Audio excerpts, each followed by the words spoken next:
The first Descendant. It seems like there's a lot of controversy surrounding this game currently.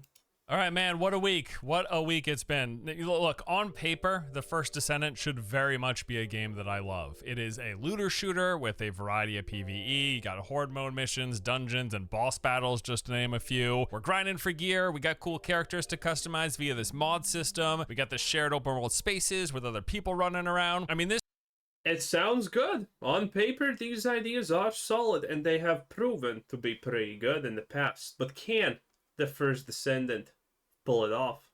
checks a lot of boxes for me and is very similar to games that I've sunk a load of time into, including the obvious ones like Warframe, Destiny, and Division, but also I've enjoyed some of the less popular games people think are bad, like Defiance, Firefall, and Outriders. And I thought Defiance. Now, that is a name I have not heard in a long time. Quick backstory of Defiance, or whatever it was called.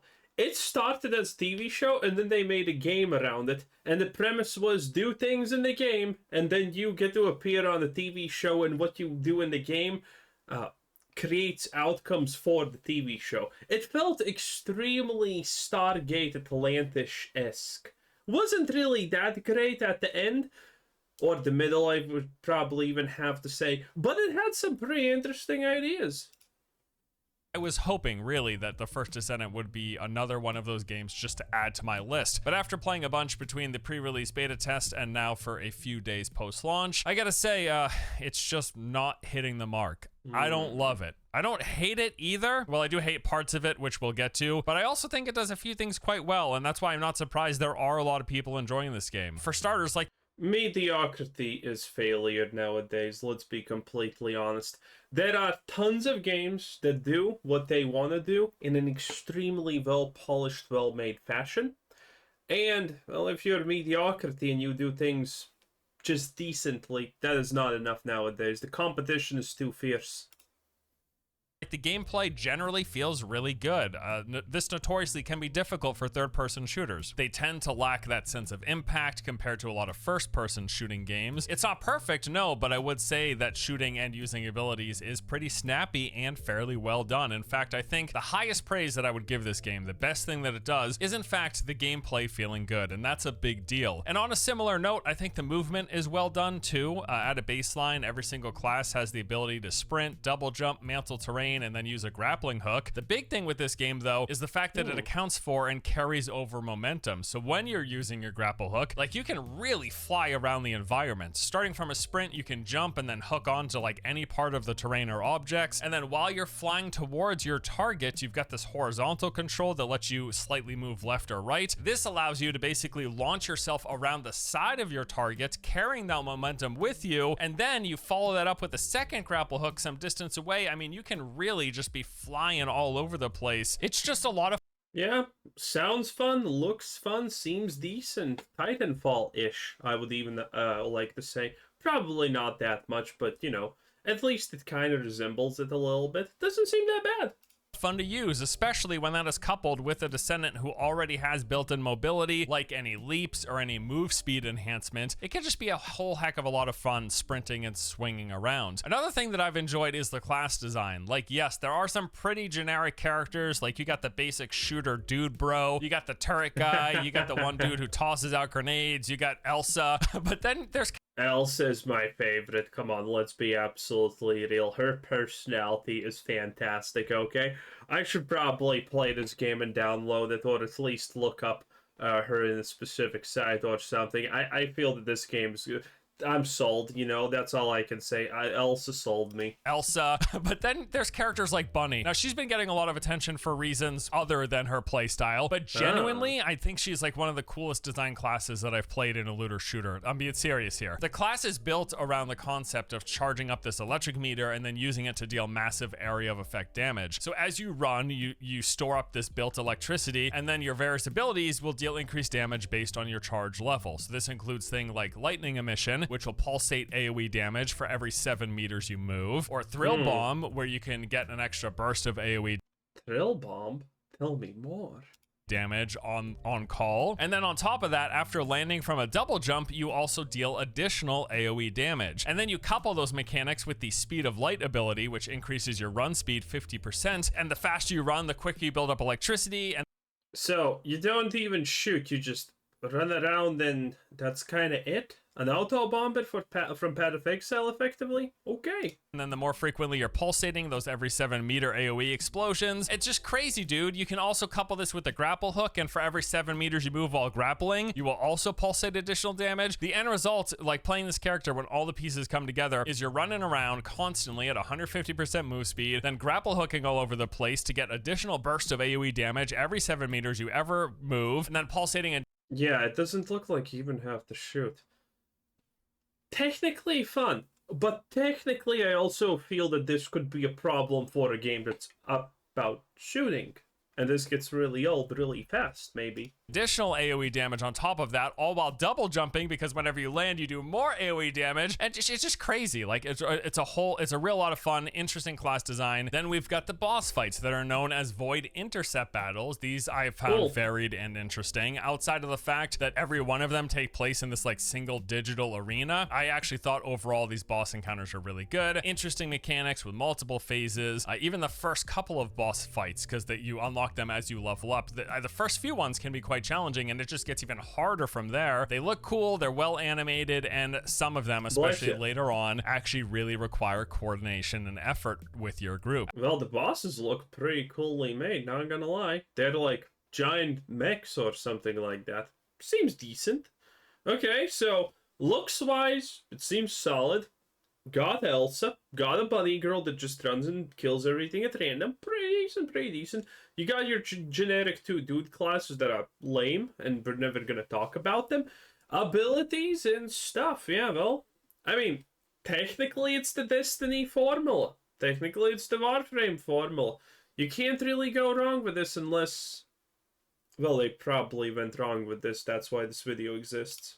I also like the world and environments. It kind of reminds me a bit of Anthem or Skyforge, if you ever played that heap. Another bad game that I enjoyed. Lots of cool looking like ancient structures and ruins. They got the sci-fi twist all throughout, and they're in these varied settings and locations. You've got like mountainous regions with the European inspired architecture, deserts with lots of craggy rocks and metallic industrial buildings, foggy forests that remind me a lot of like the Pacific Northwest area of the US. I mean, all around it's a cool play space. There's cool structures, a cool setting, maybe a tad generic feeling at times, but overall I enjoyed moving around this world. Top of that too, I think the graphics are pretty solid. Like the launch update, I think it looks good. The game ran really well for me. And then just finally, like I do like the general structure of the game, right? So you got those shared open world spaces. I've always been a fan of this, running around, fighting enemies, doing quests, and then just having random people show up and all of a sudden you're working. Okay, so currently I'm hearing that the base game is kind of okay. It has a bunch of different biomes, which is really good. For example, in Destiny, there are different biomes, but they all kind of seem the exact same, honestly, in my eyes. So, you know, there's that. As long as you have different feeling biomes, I think that's good. The base game exists and it's decent. It's a looter shooter. But currently, people are a little bit flipped on it. You know, it's 50%. 50% think this is not good enough. 50% think it's good. And that honestly gives this game a lot of leverage. Because it came out, the base was good, and now they just need to steal more from probably Destiny 2, and congratulations, you have a pretty decent game maybe at the end of the day. So, even if it's not currently succeeding that much, it seems like it's in a place where it doesn't need to do that much to actually become good. And that would be big. Imagine if we have more than just, you know, Destiny and Warframe, which are the only two real looter shooters that people typically talk about. And, you know, Destiny is not the same as Warframe. They're pretty much completely different games. So, interesting. This has potential. I like to hear that.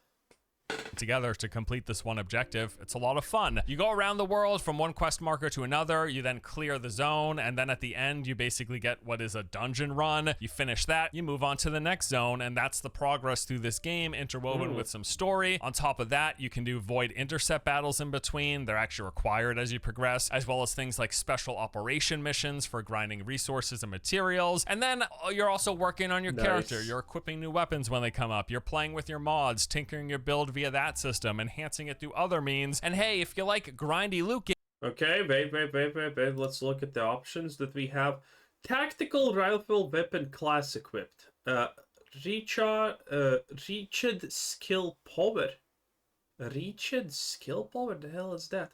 Skill power, sub attack power. These stats seem strange. Skill power when equipped. Oh, it's just generic, more damage to your skills. Well, I guess it's generic, but it's fine as long as the skills themselves are kind of fun to use, right? Fusion skill power boost ratio. Non-ability skill power boost ratio. It does seem a little bit generic, not gonna lie, but still. That system, enhancing it through other means. And hey, if you like grindy loot games, this is a grindy loot game. There's a lot of different things to grind, especially those 1 to 3% drop chance items you need to unlock certain descendants and weapons, but that's another story which we will get to here in a second. But yeah, as I said, there's plenty I think this game does well. I should enjoy the first Descendant. This video should be, dude, I'm hyped. This game's awesome. I love it. But I don't. And there's a few reasons why. For starters, many of the issues that I had back in early beta test. Ooh, that feels pretty good, not gonna lie. That did look pretty good. But currently it kind of looks good, but again, people are extremely flipped, so the downsides are probably very noticeable when you play it. Too grindy or something like that. Anyway, let's find out. Tests have persisted through launch, and I'm not just going to complain here. I will provide feedback as we move throughout as well. So there's some smaller things, like for one, there's just a lot of rough edges around this game. Things like animation, sound effects, even like the ambient noise. None of this struck me as particularly good. I think this stuff, yeah, it's just a little rough. Also the dialogue, I mean, this is just flat out bad. Like it's not, the VL, the dialogue is not good. Also pretty sure it's not synced up with mouth movement unless I was having a stroke the entire time I was playing this game. Also the game feels kind of stiff across the board. It's a little harder to pin this one down. I can't really find the exact words, but I would just say something about the way like the characters and enemies move, NPCs. Oh yeah, you can definitely see the stiffness here. The enemy is just like not even reacting to you properly. Animations, there's like a lack of natural feel to it all. Just not fluid enough, maybe just not enough to those animations, not enough keyframes. Is that a word for it? I don't know. But is any of this game breaking? No, not really. But again, it matters a lot. This matters a lot. This cannot be understated how much it matters. This is still like that with Last Epoch. The animations need to be better. The ways that monsters die need to be better. Games that nail that are just so much better and feel so much good to play. Okay, you cannot, like, it's so hard to just put into even words how much that matters. Every game that has a lot of good data animations, a lot of feel, a lot of oomph to everything that you're doing, and enemies feel fine, those games succeed. Games that don't do that don't succeed. Is what I would call rough around the edges. Simple fix here, just continue polishing the game, work on this stuff, improve it as time goes on with patches. Easy, right? The biggest hangups for me though, I don't know if they're going to address these, but maybe we'll see. Okay, so the open world, it still feels lifeless. This was the case in the beta. People told me it was addressed and they fixed it. I've not really seen that in the past 3 days while playing. Fact is, if you or someone in the instance of the zone that you're in hasn't started a quest, there's just absolutely nothing happening in these open zones. There's nothing going on. You're not seeing roaming packs of NPCs, not even static groups taking hold in locations. There's no dynamic events occurring, no puzzles to solve. There's no wildlife running around, those little flourishes that really add to a game feeling alive and full. Literally nothing is happening on these maps. It's all just flat, dead landscape. And I don't mean flat like technically flat. I just mean like it's We get it, Force. Relax. like flatlined. It just feels dead unless someone has started a quest. The world only populates with objectives, with enemies, with events if you, or like I said, another player in your instance, if someone starts a mission at those static markers, that then will spawn in specific enemies and objectives for a mission. Whereas, for example, take a look at Destiny. This game gets compared to that a lot. Whenever you go into a zone in Destiny, the entire zone is full of activity from the start. Things are happening. NPCs are Yeah, that's the way it should be. That's the way it should be. holding up locations. There are packs roaming around. You got public events constantly going off. And then if a player starts the mission equivalent in Destiny, if a player starts a patrol in Destiny, that then adds another layer on top of what already feels like a vibrant lived-in world. Recommendation for the first Descendant: populate the world. Fill it with stuff beyond what happens when someone begins a mission. Also, How did they not do that? That seems like the obvious choice you do instantaneously, doesn't it? And they didn't do it? That's so dumb. But to be honest, again, considering the base seems good, this game could have a decent future at the bare minimum. I'm gonna guess itemization is also kind of lackluster and lame to a degree, considering what we just saw at the start here for a little bit. But, you know. So I would say visually, I thought the play space in the world feels a bit sparse, and specifically I'm talking about the amount and the density of things in the environment, things like foliage and trees and buildings. It just all feels a little light, and also the scaling's a little weird. It kind of makes the game feel a little dated, despite the fact that it does graphically look pretty good. Recommendation here, fill the play space so it feels less like a diorama and more like a living video game world that we're moving through. My second major problem with the game right now has been the quest design is just straight up boring. I'm really specifically a classic. I wonder if this is Suicide Squad levels of bad that we're talking about here, or is it a little bit better? But yeah, considering the base game seemed okay and whatnot, it's the probably obvious problems. Not enough effort was put into everything else. Honing in on the pacing here. So as you play through the game, like I mentioned, you're moving through zones, going from one quest marker to another. You complete them all, you do a little dungeon, and then you move on to the next zone. Maybe you got to go back to town, but that's the general flow. Every quest you do, no matter the zone that you're in, it's all like the same four things. They're either saying kill things, defend a location, collect stuff and bring it back, or capture a location, static or moving. Every single quest in the game, in every single zone, boils down to these four things. Now, this is pretty standard stuff, right? This isn't unique to the first Descendant. Most MMOs, most looter shooters, quests boil down to those four basic things. Yeah, I was gonna say that. The fact that the quest is defend point X or capture point B doesn't necessarily mean that's bad. Sure, it's not the most innovative way of doing things, but at least it's not an escort quest. At least it's not an escort quest at the end of the day, that's one. And two, well, as long as the quest is made in a fun way, it doesn't matter.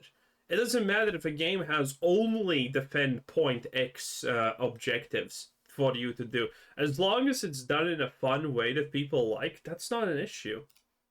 My biggest issue is the pacing is very, very bad. It's too slow. While you're playing, for starters, everything dies incredibly fast as you're going through that initial progression. This changes as you move into the harder modes and as you play higher level, like the horde mode missions. Things aren't dying very quickly, but as you're going through the zones, there's just so much downtime. You're killing things instantly, and there's so much downtime between respawns, between timers counting down, between things moving. The results... I know this feeling very well. This was my big complaint about when I started playing World of Warcraft Cataclysm Classic when it released. Man, leveling was so fucking shit. Even without the account-bound gear that makes you one-shot everything, you could still one-shot everything. I was a rogue and I just went for the ambush build, and it's so boring. You literally just kill every mob in 1 second, and it's boring. It's just boring. It was so boring. When I actually needed to press my buttons a little bit, then it got more interesting. But technically, the most efficient way of one-shotting everything was boring and dumb, and I didn't want to play it.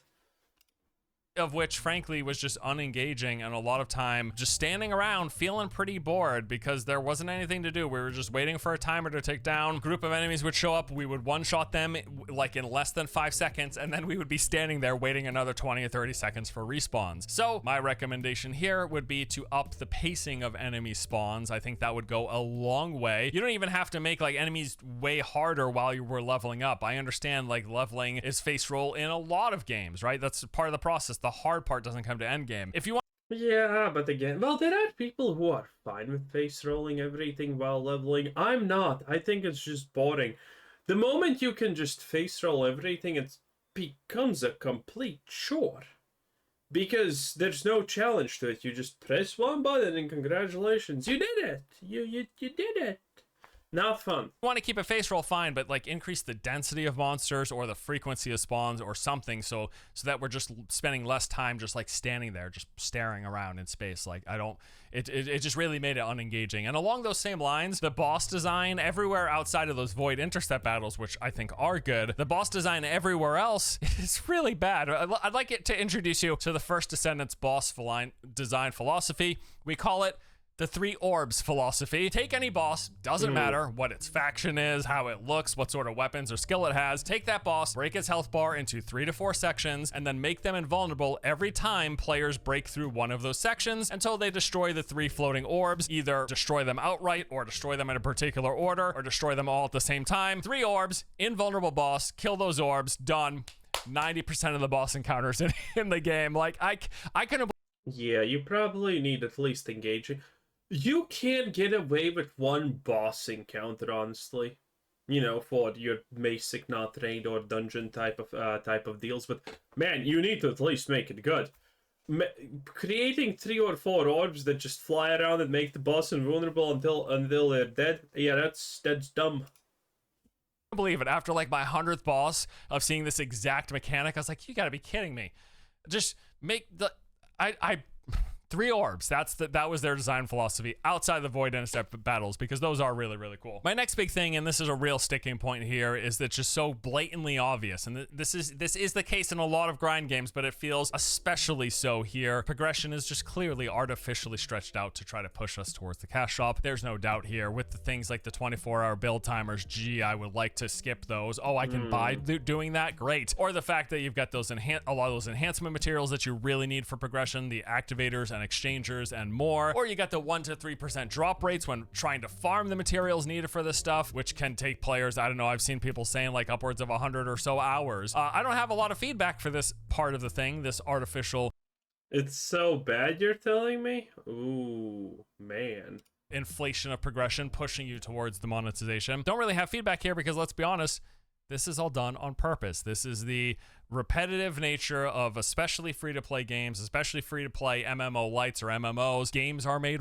Now you can obviously say something about this. You can make a free-to-play game and add some kind of pay-to-win or something like that, but not piss off the player base. But when you make it extremely obnoxious that the point is that you go into the goddamn shop and buy it because farming it takes literally 5 weeks and it's not even and the end result is not even worth your time, yeah, that's when it's bad and you need to call it out. There are ways that, you know, pay to win can even be ignored.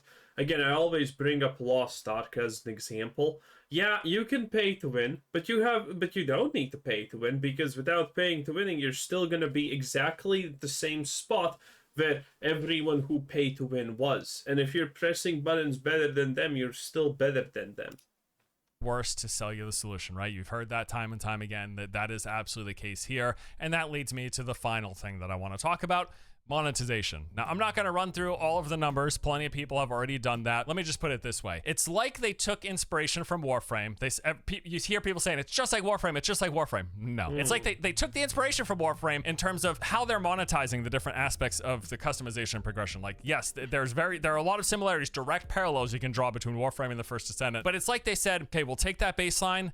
How can we make this worse while simultaneously making more money? Of course. That right there pretty much covers exactly how they've monetized this game. Here's some examples. So there's not going to be a problem with itemization? That's kind of hard to believe, honestly. Oh, no, wait. There's a weapon here.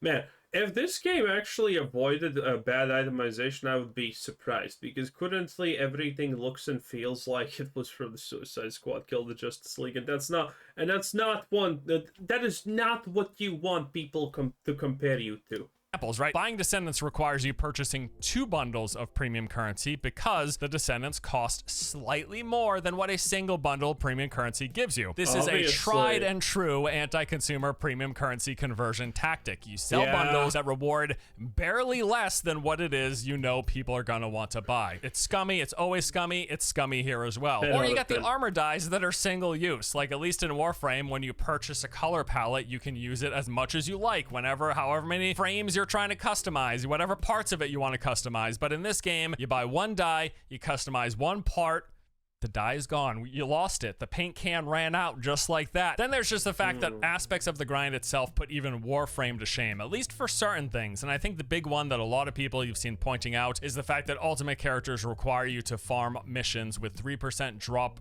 reward chances for— Dude, what? His name is Lepic? Yeah, okay, sure. Reward chances for the part that you want in order for you to even be able to— Bro, what the heck? Okay, someone in design needs to get... Yo! Someone in the art team needs a raise, boys. Oh boy, man. That's some good stuff right here. Look at this. Yeah, someone definitely needs a raise. Someone knew the assignment and they did it to their heart's fullest. That is for sure. Look at this. Oh my lord.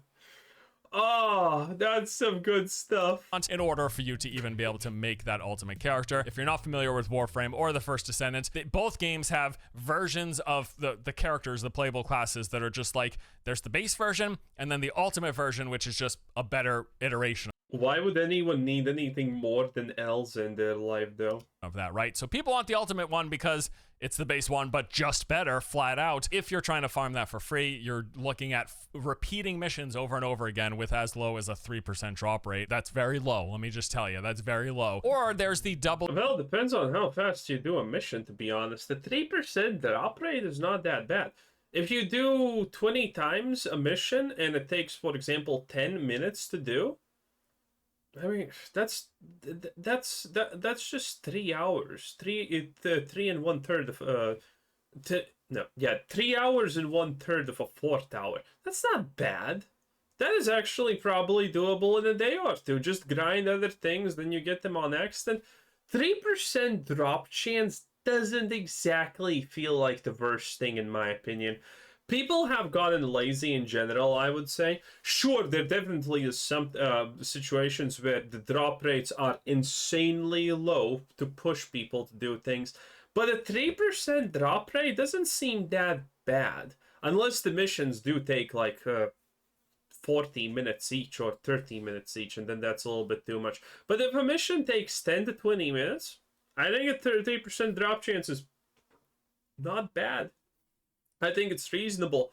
A lot of people just don't want to farm stuff nowadays, and that's their big complaint. Oh, I'm only playing for an hour a day. I can't. 3% drop rate is too little. I think it's exactly on point, you know. Roughly every 2 to 3 days, you're gonna probably get a drop, and it's gonna be cool, and it's gonna be fine. It's gonna be okay. And that's only implying that one place can drop only one 3% thing, not implying that they can drop multiple 3% things. I don't think that's... Well, it depends on how they do. Again, I would need to play this, but just hearing that doesn't actually tell me that it's horrible, per se. Your mod capacity, and this is... But it has a lot of potential to be horrible, because there's one thing I didn't mention. Now, the thing is... Yeah, who said that 3% chance is legit? Exactly, no one. Maybe they say it's 3% chance, but in reality it's a 0.3% chance. Hey, you did it 100 times, didn't get your 3% chance drop? Well, unlucky, that's 3%. And that's where the problems start. that you don't even know if that 3% is actually legit. Because they can say that, but it can be a lie. Is one of the biggest sources of power in both games in Warframe. But lying is illegal. Yes, tell that to the people in Congress in America. And in the first Descendant. However, in first Descendant, the equivalent of the Warframe version, it's 20 times more expensive. Real world money only, by the way, for doing this. That's the only way you can double your mod capacity. Also, one big note and omission that hasn't been included in a lot of this conversation is the fact that Warframe allows for trading, so you can get these things that cost premium currency in Warframe by trading with other players. No such thing exists in the first. By the way, Lost Ark has the exact same thing, but Lost Ark is pay to win, but Warframe is not, even though their systems are pretty much equivalent. You can also do that in Lost Ark, but Lost Ark is only pay to win, and Warframe is not. Now, even though some people do say Warframe is also pay to win, but again, it's a spectrum. The harder the game, the more it is pay to win, because you can't finish it, loser. Descendant, people will often reference the fact that Nexon has promised they will eventually look at possibly adding trading in the future. Shouldn't exactly be completely putting our trust in Nexon for a reason we'll get to right here. In general, because it's Nexon, and Nexon is not good. The game's monetization model revolves around having, like I said, really long grinds for stuff that you are likely to want, and then selling you the means of skipping that grind conveniently in the cash shop, with a low % chance for drop rate just being one example, one means of doing that. And that's also if you can even trust Nexon's stated drop rates. Hint, you can't, or you shouldn't put full. Smart man. He knows. Again, Nexon, 3% drop rate. Nexon has proven that lying about their drop rates is a thing that they do, and that they get rewarded for it. Full confidence in it, because I'd like to remind you, if you were unaware as well, a mere 6 months ago, Nexon was fined $9 million by the Korean FTC. Why? Well, because 9 million while they made billions. After an investigation, it was revealed that Nexon was essentially scamming customers for over a decade. So it's been known for a while by people who play their games that Nexon has some of like the worst monetization, some of the most anti-consumer monetization practices in the industry. Nexon games have been known for that. It's not unheard of prior to this whole $9 million fine debacle. But this story was on a whole nother level. So the TLDR of the situation is this. Nexon sold in MapleStory what are essentially loot boxes that reward players these powerful stat boosts. So you would purchase and open these items called cubes, and when you opened it, you would get a random chance and rewarded multiple boosts in power for your character. Well, there was a particular combination of outcomes that most players wanted from these cubes. Basically, it was a really strong boost that pretty much benefited everybody. It's a lot of the reason, it is what fueled a lot of these cube purchases. People wanted this one particular outcome for a powerful stat boost for their character. It turns out, in their investigation, the Korean FTC learned that for a time... effectively, it was all a giant lie. And this is why we can't trust this. I'm going to skip it, though. Window of time. Customers, by the way. Wow, this game, right? I don't expect games to just be free. In fact, my dream world is that free-to-play model vanishes and we go back to box prices and we get rid of all of this other garbage that's been pulled from the game, stripped from the games, these games being made worse for them to sell us the solution. That would be my dream. That dream ain't ever happening because I'm not delusional. I understand we're not going back to that. I also understand lowering the barrier to entry and free-to-play, it is a boon for a lot of people, and it brings a lot more players to the game, and it maybe certainly has more people playing the game than would otherwise, whatever the reason, right? A free-to-play game means more access for more people for the game, and that is a good thing. But I will say, there are ways of doing free-to-play monetization and not having it feel like you're making the base game demonstrably worse to try to shove me into the cash shop. And as I said, it's... Yeah, so... I understand now why the people are split. Is this game good or is this game bad? Like 50-50, because the base seems good. We saw it. I don't know. I think it's decent enough. Now it depends on everyone else. Maybe your standards for games are different when you expect something like this. I think this was good enough. But everything else surrounding it after that point is a little bit bad or underwhelming. Now it is fixable, which is nice, but at the same time, they need to fix it. So, will this game become a contender for something better? Could this game rival Destiny? I do not know. But it does intend to rival Destiny and Warframe and whatnot. That we do know, by the way. That is already confirmed. Anyway, I guess that was our boy Force Gaming. 10 out of 10. Anyway, have a nice day. Bye bye.